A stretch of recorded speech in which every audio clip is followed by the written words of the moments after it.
Hey everybody, welcome to another video on the channel. Today we're going to take a look at Western Digital drive. This is the Western Digital Red Plus drive. And I'll just give you a brief synopsis about Western Digital drives in general, specifically the red line. So the red line, of course, is like your NAS drives. That's kind of the main thing that they categorize those as. And the big thing to watch out for with the red drive specifically is if you're really not looking for an SMR drive. I know that they're quite infamous in the industry at this point.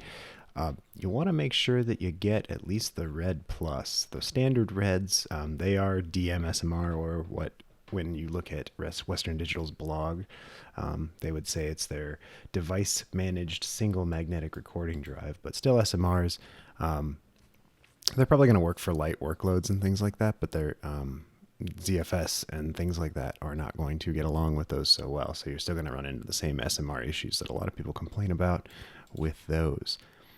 If you jump up to the Red Plus, that's kind of basically a scaled down version of the Red Pro, which of course is a standard CMR drive.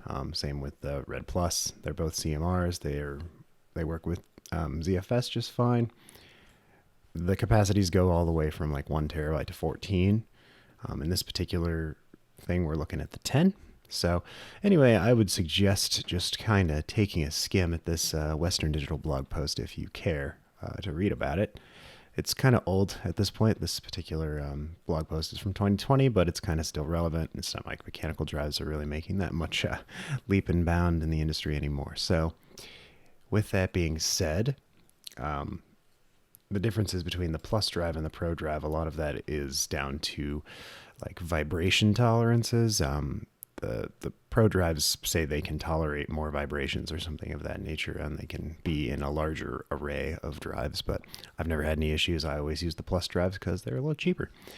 And yeah, the other big one is that the RPM is slower in the Plus drives. They run at 5,400 RPM. As last I checked, the Pro drives are all 7,200 RPM. And depending on the size of the drive, you might get a bigger cache with the Pro series, but ultimately everything else is pretty much the same. So if we're taking a look at like this drive specifically, it's built like a Western Digital drive. It's pretty good.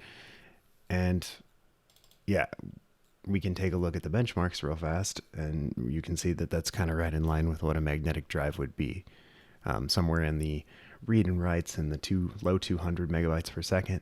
That's pretty solid for a mechanical drive on its own. Of course, it does really badly at like sort of read writes that are random with high queue depths. That's just kind of random writes, random reads, not so good for mechanical drives. You can see that here. And that's kind of it. I mean, it's a Western Digital drive. I just kind of wanted to take a brief moment to kind of talk about the differences. If you're gonna, for my money, I'm gonna say that you probably should look at the Plus drive. You can get the Pro if you want. No one's stopping you. They're a little bit faster. They're a little bit more responsive, I suppose. Other than that, all the red drives really are quite reliable. So yeah, I mean, that's kind of all I had for this video. It's a really short one, but figured it was just worth noting. So thanks for watching, and have a good one.